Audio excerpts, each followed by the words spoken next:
Good morning, and thank you all for joining us today, one day after this nation observes Labor Day.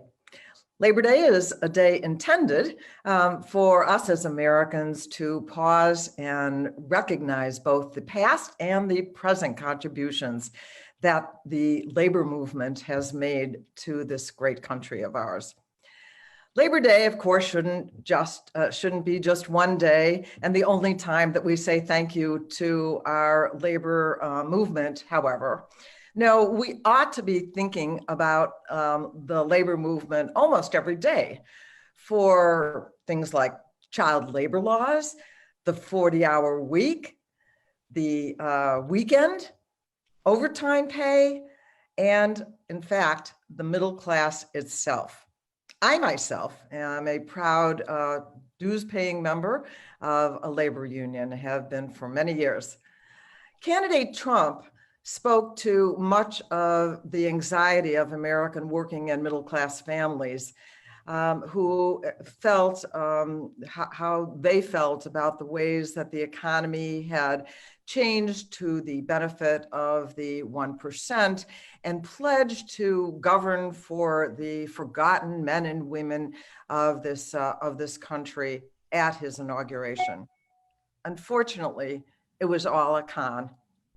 President Trump hasn't delivered on any of those promises. In reality, his signature policy achievement was a $2 trillion tax cut. Almost all of that, more than 80%, went to the very wealthiest of Americans in our country. President Trump also ran on a trade agenda and promised Americans that there would be unmatched competence in governing. Sadly for Americans, he has failed miserably in both respects. The 7-month 2020 overall trade deficit is 12.2% higher than the deficit during the same period in 2016, the last year of the Obama administration before Trump took over.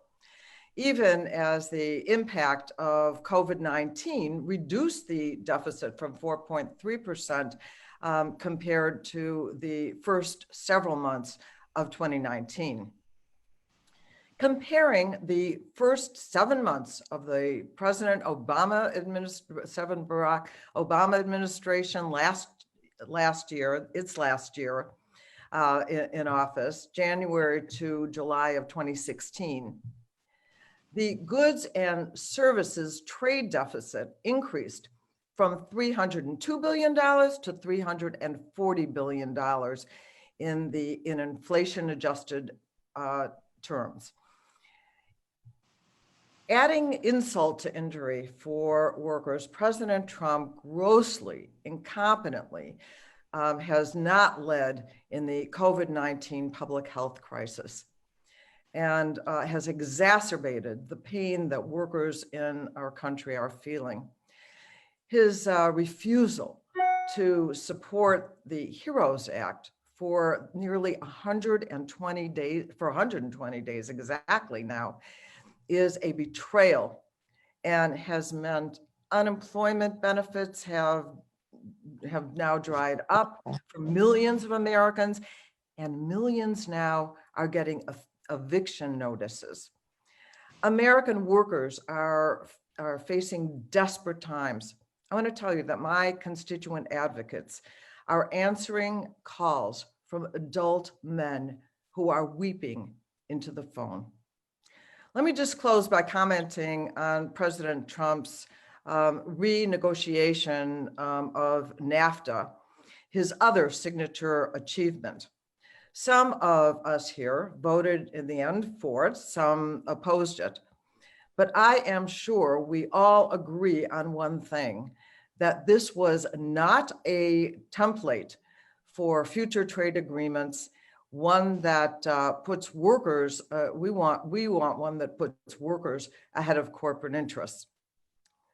Candidate Trump promised to end outsourcing, but President Trump negotiated a trade agreement that included gigantic giveaways for Big Pharma and for Mark Zuckerberg, and scraps for workers.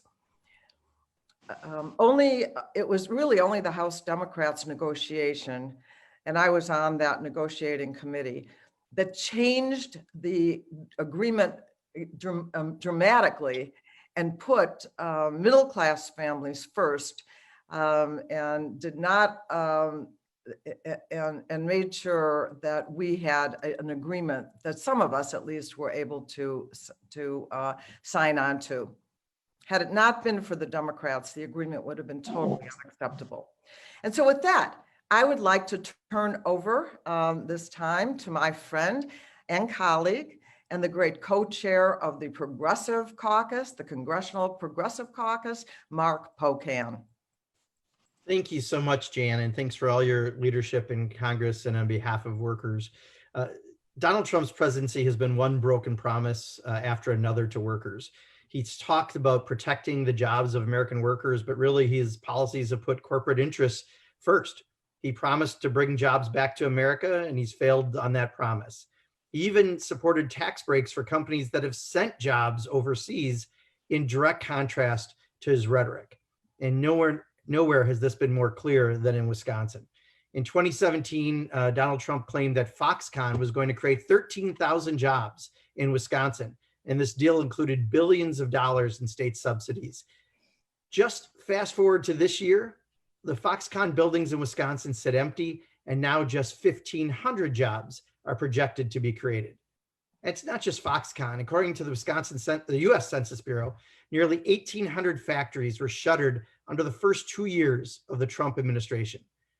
Donald Trump claims he's a deal maker, but his trade deals haven't resulted in better jobs for American workers. In fact, nearly 200,000 jobs have been outsourced. And major federal contractors have offshore jobs received almost $51 billion in contracts from President Trump over that same period of time. When a manufacturing plant or call center moves abroad, workers' lives are upended, and the economic ripple effects are felt throughout the entire economy. We saw this in my hometown, Kenosha, when the Chrysler plant closed nearly 30 years ago, and we continue to see it today under Donald Trump. We must make workers a priority because President Trump clearly doesn't care about their safety, their families, or their jobs. On this Labor Day week, I'm thinking of the workers and their families who lacked personal safety and protection equipment to protect themselves against COVID-19. It's not just Trump's failed promises and bad trade policies that have hurt workers. It's also his pathetic response to the COVID-19 pandemic that continues to put workers and their families at risk. Since early March, Trump has failed to protect workers, leading to unnecessary COVID infections and even deaths.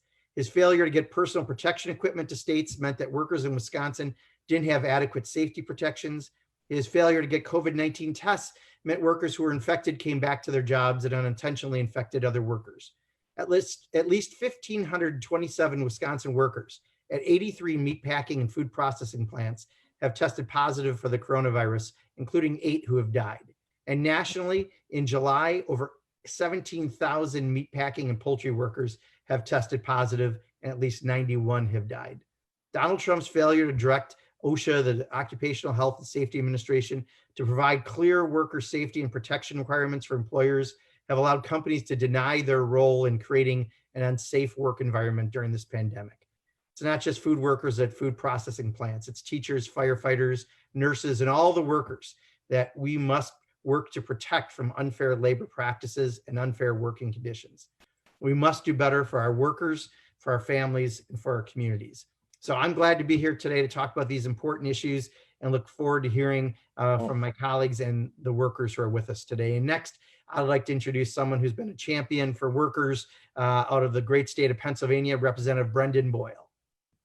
Oh, thank you. And I can tell why I get along so well with Jan and Mark, because I agree 100% with both of what they said and want to associate myself with their remarks.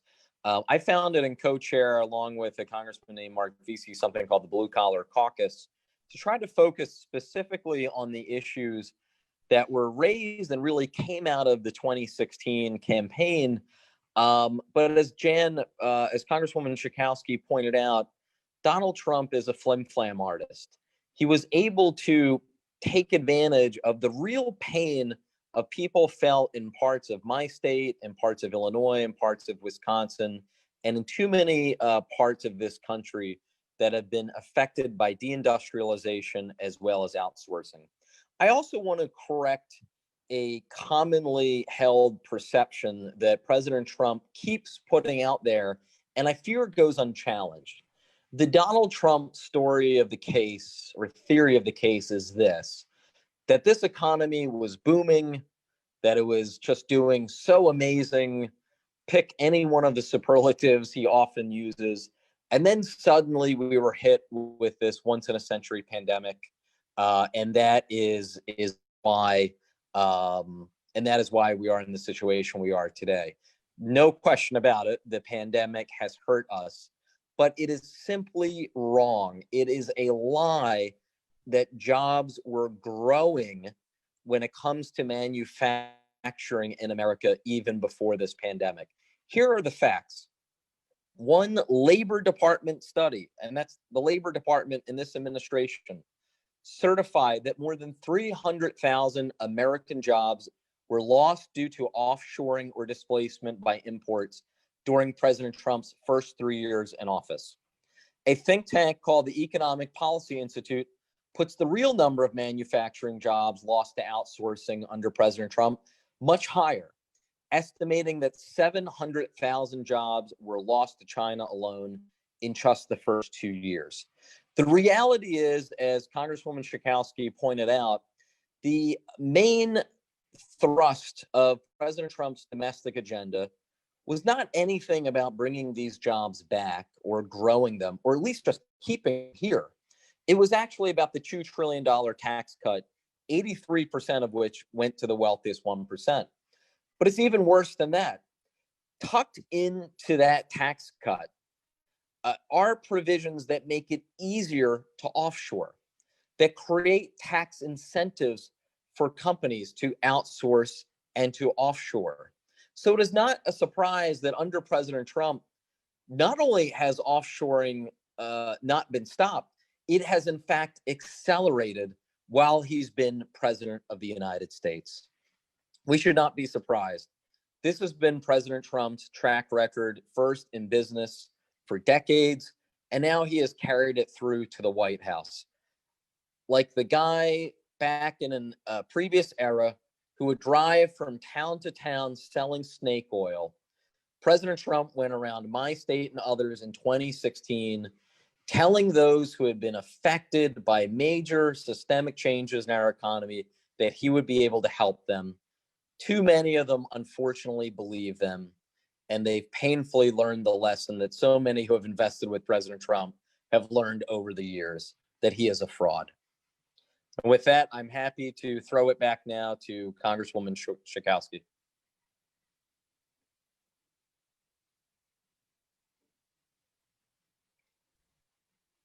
Jan, you're muted.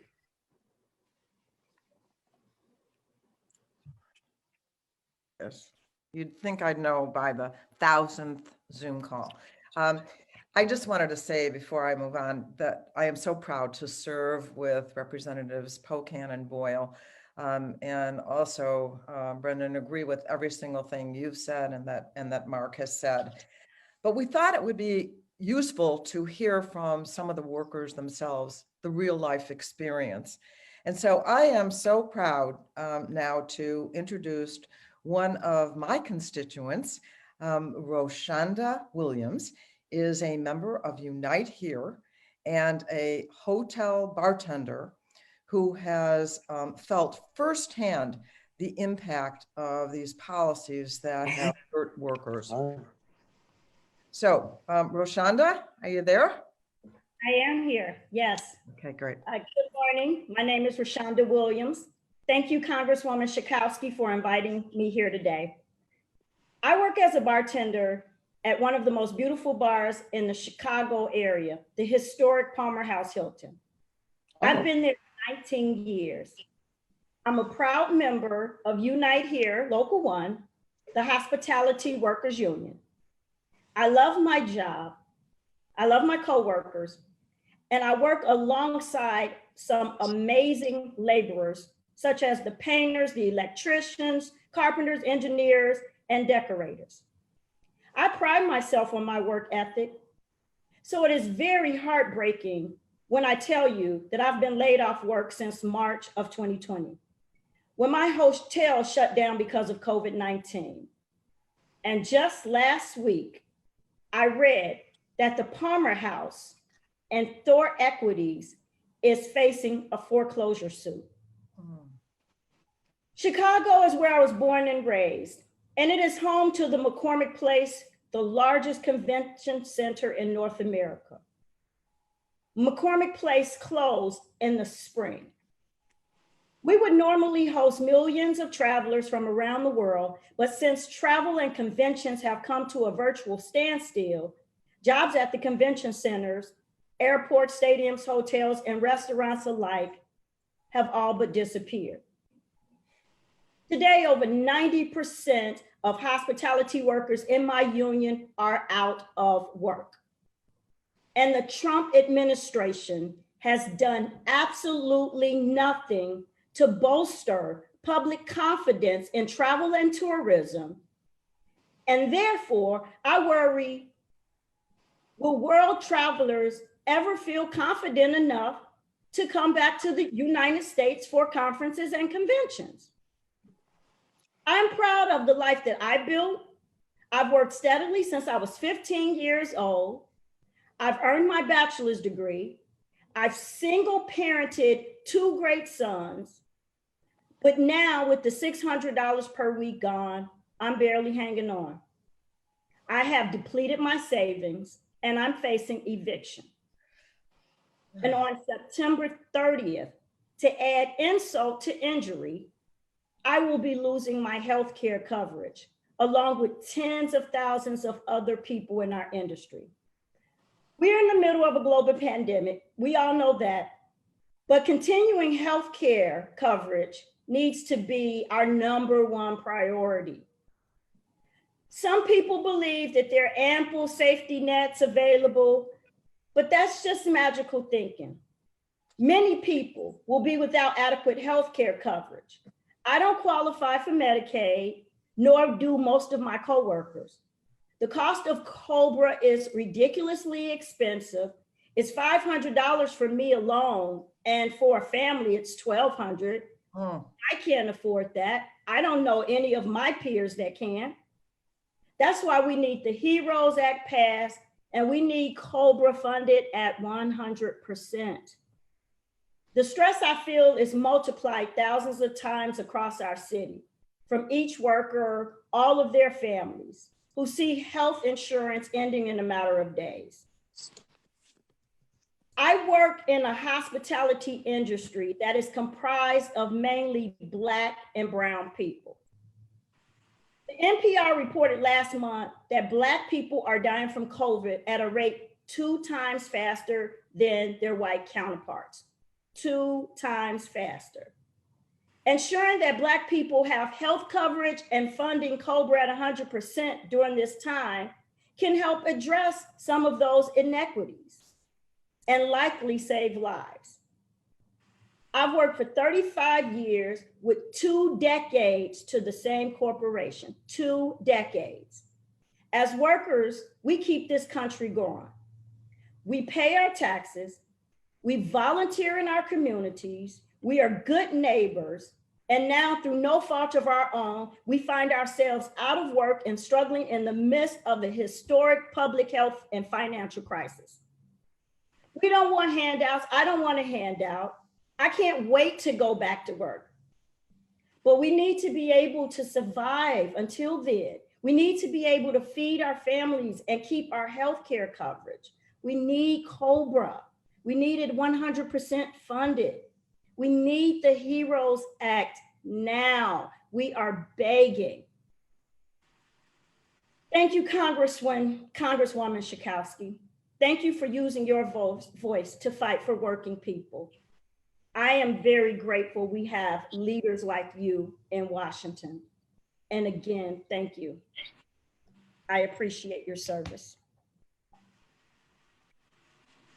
Mark, before. Oh. Mark, Hello? before you, am I off? Okay, before you introduce your guest, let me just thank you, Roshanda. Anybody listening to this woman knows that she has done everything right, everything and beyond that anyone would expect of her to raise a family in this country. And it is just criminal that we are seeing the kind of horrible, inadequate, incompetent response from this administration and from the Republicans in Congress who could tomorrow pass the HEROES Act and provide some immediate relief. Instead, what are they asking for?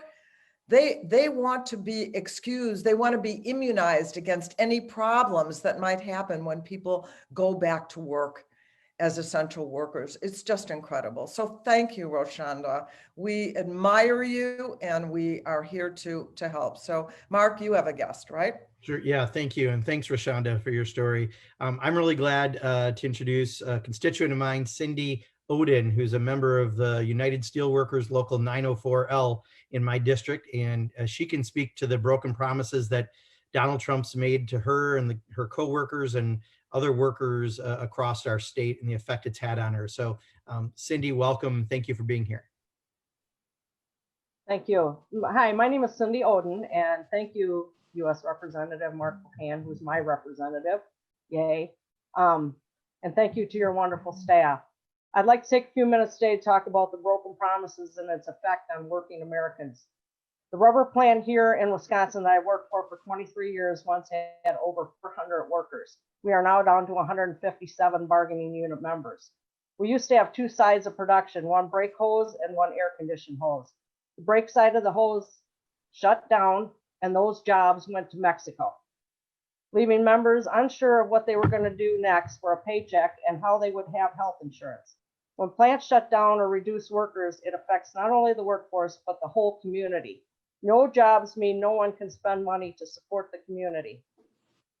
President Trump is busy positioning himself again to a friend of America's blue-collar workers. It's a familiar tune. 4 years ago, Trump pledged to restore America's ailing manufacturing based on reversing decades of pro-trade policies. Once in office, he ordered the largest tariff increase since 1930. With another election looming, it's time to take stock of Trump's strategy. His tough talk likely helped him win the presidency by breaking through the Democrats' blue wall to capture states like Michigan, Ohio, Pennsylvania, and Wisconsin.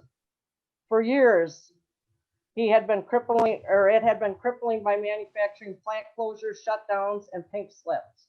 1 year into his presidency, Donald Trump has failed to follow through on the one of those core campaign promises, to crack down on China's dumping of steel into the United States, which was devastating with America's steel industry and tens of thousands of steel jobs in the Midwest. The race to the bottom has devastated America's steel producers' ability to compete, and as a result led to hundreds of factory shutdowns and tens of thousands of layoffs. In just the last 2 years, 14,000 steel jobs have disappeared. So far, the Trump administration trade policy was amounted to a lot of talk and no action. And it's no surprise that many Americans, Trump promised to protect American steel jobs. Industries that use steel, like automakers and construction, now have to pay more for the steel they use, and with the result that their jobs are threatened. He said he would force companies to keep jobs in America and that there would be consequences for companies that ship jobs abroad. There was no consequences. He promised that China would pay for tariffs on imported goods. The cost of health insurance is a burden for American families. Even the cost of containment successes of the Affordable Care Act, this is true of all workers, not just union members. Many proposals to reduce costs and extend coverage have been put forward, including a single payer plan like Medicare for all. While there are pros and cons in each of these, it is essential for the United States to implement real solutions to contain health insurance costs and move toward coverage for all Americans. This president has ignored the soaring cost of prescription drugs. He has vowed to go after the pharmaceutical companies and lower drug costs, but at every turn, he's given in to the big farms, allowing them to continue hiking prices unchecked. Not that long ago, we had Cadillac health insurance. Bottom line is now we are paying more than ever for our weekly premiums. We now pay a copay. We now pay out-of-pocket services. Workers are also left paying high costs for needed medications. Our wages have stayed stagnant while health care's rose. The most important work we do as a union involves bargaining and enforcing good contracts to secure fair wages, dependable benefits, and safe work conditions. When we bargain good contracts, it affects all workers. However, whether we like it or not, working health and safety, wage and overtime regulations, retirement security, and even our right to organize and bargain collectively are all tied to our local, state, and federal laws and the people making them. And if the wrong people are making these laws, the government will allow corporate interests to drown out our voices and our power. This is why it's so important that our union participates in this process. With all the money in politics and all the lobbyists working on behalf of the already rich, the only way we're able to make ourselves heard is by coming together and demanding our elected officials work for us. We are definitely stronger at the bargaining table when we have the support of our elected officials. Our retirement security is important for all workers. We have given up concessions over the years while bargaining so workers could have a decent retirement. Workers deserve a dignified retirement after decades on the job. Many are left figuring out their retirement through a 401k, savings, Social Security, and Medicare. We continue to fight for affordable health care, taking back the right to organize, rebuilding American infrastructure, protecting our safety of our workers, which OSHA needs a boost, collective bargaining, and retirement security. In 2016, Donald Trump vowed to champion forgotten Americans, to take on the entrenched interests that he would blame for hollowing out the middle class. He categorically promised no cuts in Social Security, Medicare, and Medicaid, and he said he would stop Wall Street from getting away with murder and the outsourcing of American jobs, ensuring everyone with lower healthcare costs, and close the tax loop for people like himself, and to focus tax relief on the middle class. Trump promised to drain the swamp in Washington. In office, however, President Trump's administration has broken each of those promises, betraying the people that he said he would fight for. In virtually every policy, his administration has favored powerful corporations and the wealthy at the expense of the middle and working class Americans. Trump's broken promise has had real-life consequences for American families: less economic security, lower wages, more expensive health care, greater threats to Social Security and Medicare, and a widening gap between working Americans and the wealthy and the powerful. Our jobs are more than a paycheck. It's about respect and dignity. Thank you. Excellent, excellent. Did you want to comment on that, Mark? I just wanted to say thank you very much to her. I appreciate it. Thanks for being here. Okay. Yeah, well, good. Well, this is when I was offered the opportunity to invite one labor leader. There are many from which to choose in Philadelphia. We're a great labor town, fortunately. But the one that immediately leapt to mind was Rosalind. For two main reasons. First, she is a dynamic labor leader in our city, leading a union that is expanding instead of contracting, and actually doing the real work of organizing. Second, because of the story she will tell about how the members of her union have just been devastated by this pandemic. So she is Rosalind Wuchinik, the president of Unite Here Local 274. In Philly, we like to say that Unite Here is the union that welcomes you to Philadelphia. Local 274 represents more than 4,000 private sector hotel and food service workers. Their members work at Philadelphia's stadiums, universities, cafeterias, and hotels throughout the region. It's a membership that's majority women and very racially and ethnically diverse. And it is a membership that has experienced 90%, let me underscore this, 90% of their membership has been laid off as restaurants and hotels have, of course, had to shut their doors. So Rosalind, with that, I'll turn it over to you, and thank you for joining us today. Thank you. Thank you so much, Congressman Boyle, for that introduction. Thank you to all the other Congress people on this afternoon. And it's also an honor to be here with my union sisters, Rashonda and Cindy. So thank you for having me here to represent Unite Here members in Philadelphia. So as Congressman Boyle said, we are the Hospitality and Food Service Workers Union here in the Philadelphia metropolitan area. And we have been working hard for years to work to improve and transform our city for workers and for the city as a whole. We have the unfortunate distinction in Philadelphia of being the poorest big city in the United States. And we really believe that that has a lot to do with the need to improve hospitality work and service work in our city. And we have been working hard to do that and to organize workers who do not yet have a union here in our city. And we have been working hard to make sure that one job can be enough, that so many folks in our industries have 2, 3, or even more jobs. We have been working hard to change that so folks can have one job that meets the needs of themselves and their families. The pandemic, as Congressman Boyle said, has transformed the lives in an industry that was where workers were already struggling to make ends meet and fighting to improve those conditions, really for such a huge sector of our city. The pandemic has been the impact has been unbelievably destructive. So as Congressman Boyle said, we had approximately 90% of our membership laid off as soon as the pandemic hit. Our work is not work, as Rashonda was explaining, that it can't be done remotely. And so folks have been without work for this entire time. And in terms of the impact of what that looks like, that means that we have folks who, as Rashonda was saying, we have folks who are unable to pay their rent, unable to pay their mortgage, unable to buy the food they need for their families, and really struggling with the needs that they and their families have right now, and other folks in their community.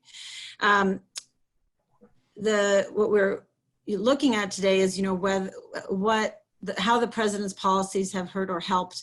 And there's just no question that while President Trump was already not taking action that benefited our members prior to the pandemic, the irresponsibility at the top of our government, the irresponsibility that President Trump has shown during this pandemic is, unbelievable and inexcusable from the point of view of our members. When we have still, approximately 80% of our members still not working today in Philadelphia, we have seen that there still have not seen the passage of the HEROES Act. Our members were able to benefit from the boost in the unemployment. It was the only thing keeping people really alive and able to pay their bills in the first part of this year was the $600 boost in the unemployment. Now that has cut off, and we have not seen any urgency to get that HEROES from our president, to get that HEROES Act passed. We know that we have many of our members, as Congressman Boyle said, are women. We have many folks who are the only source of income in their families. And the unemployment payments are just not enough to provide for families. We just did a food giveaway 2 weeks ago. And the demand for food boxes for folks to get free groceries is just really unbelievable right now. And furthermore, we're in a situation where there are no other jobs for folks to go to, right? It's not as though folks in hospitality have lost their job and can go apply for another. There are no jobs right now in the service sector. There is nowhere to go. It is the responsibility of our community, of our government in this moment to be there for us. And President Trump has shown over and over again that he is not there for us. So as those health insurance, as those unemployment checks got cut off, he is not there for us. And now we have many people who have already lost their health care, that lost it as soon as the pandemic hit. We now have other folks who are on union health care plans who are about to lose their health care. The HEROES Act provides for extensions for that. Folks need that. They need those unemployment checks, and they need their health care, particularly during a pandemic. They need that health care, and there's just been absolutely no concern for the people who are the most vulnerable right now.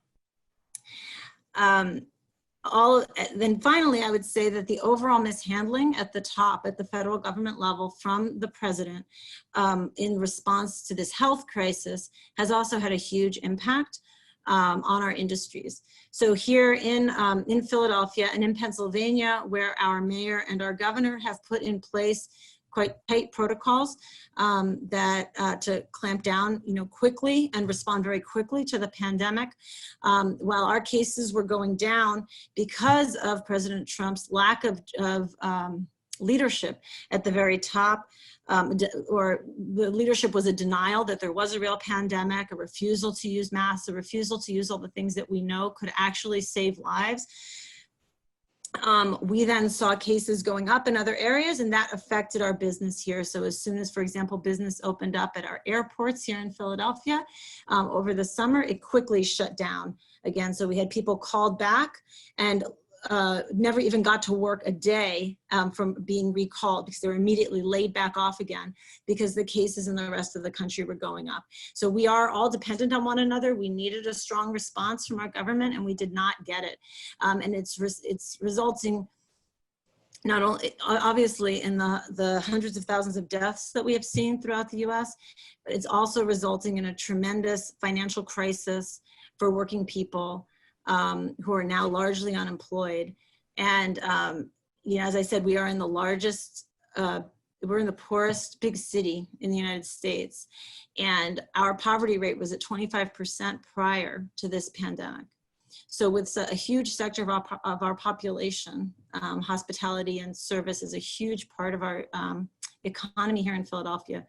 With such a huge percentage of those workers not working right now, the numbers I don't believe are out for our poverty rate, but we can only imagine what those look like right now. And that is just inexcusable in the richest country in the world. So we need and demand a different kind of leadership at the top of our federal government. It's what's needed for hospitality workers, for food service workers, and it's what's needed for women and people of color in this country. Thank you for having us today and for having the workers from Unite Here represented in today's press conference. So Miguel, how shall we proceed? Great. I'm going to see if there's any questions from press at the moment. And again, we are also live on Facebook. If there are any questions on Facebook, feel free to write that in the comments and I'll bring it to the group. I'll now stand by to see if we have any questions from press. 1 second. I have a question. Go ahead, Lynn Sweet from Sun Times. Hi, and I have heard the stories of all the workers, so please forgive me because this is a question a little Wisconsin and Foxconn centric. Mark, I was in Kenosha last week, and I know Kamala Harris and Pence and Trump and Biden have all been there. What is the cumulative impact of having the focus on the Democrats in Wisconsin this time that they did not have last time? And then I have a quick follow-up on Foxconn. Yeah, go ahead and ask the Foxconn as well, and I can answer. And is Foxconn playing a role in the presidential campaign in Wisconsin?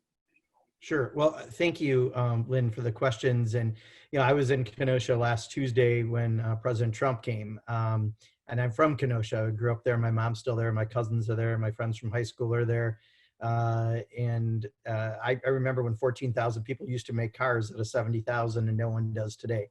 the Amazon distribution center is the big employer, and people are making under $15 an hour there, and it's really hard to get by on the salaries that they're offering. So certainly in Wisconsin, we've had a lot of job loss. I think Cindy did a great job explaining, we used to make a lot of things in Wisconsin, but under Donald Trump, he promised a lot 4 years ago. He was going to bring jobs back to America, and he clearly hasn't. And I think Foxconn is just a classic example. He promised 13,000 jobs. We made all kinds of state subsidies to him. And at the end of the day, there's empty buildings and 1,500 employees. 1,500 employees is significant. We're happy, but it's not 13,000.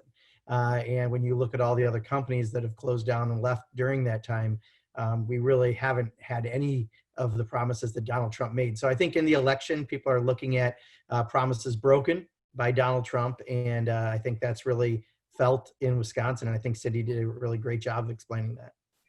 So my follow-up, Hillary Clinton never campaigned in Wisconsin in 2016. I think Jill Biden is even doing a virtual event today in Green Bay. Is it that easy? Do you just show up and then win Wisconsin? And I know there is a lot of analysis about whether or not Clinton's in-person visits made a difference, but I know we've all been on a long time. So if you could just give me a quick summary so we can move on for others. Yeah, no, showing up matters. We've had Joe Biden and Kamala Harris both in the last week. We're going to see a lot more of both of them, both virtually and in person. And we have a lot of resources from the Biden campaign. We're up on every market in Wisconsin. It's night and day to 4 years ago. And I think especially when you look at Labor Day weekend, those issues are night and day as well. So I think worker issues are very front and center in the Wisconsin campaign. Thank you. All right, I don't see any other questions from press at this time, so we can go ahead and wrap up.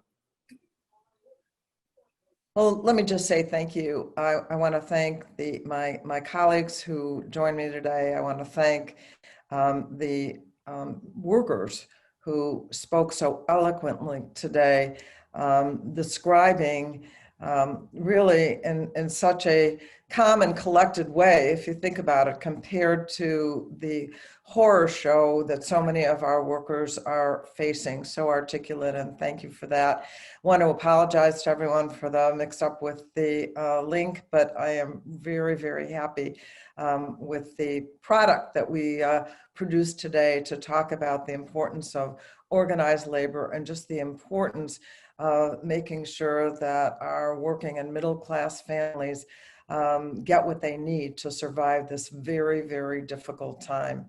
And we aren't getting it right now from the Trump administration, and we aren't getting any help from the United States Senate. The Republicans are holding everything up and just adding to the anxiety that workers are facing every single day. So thank you very much, everybody. Thank you. Okay, bye.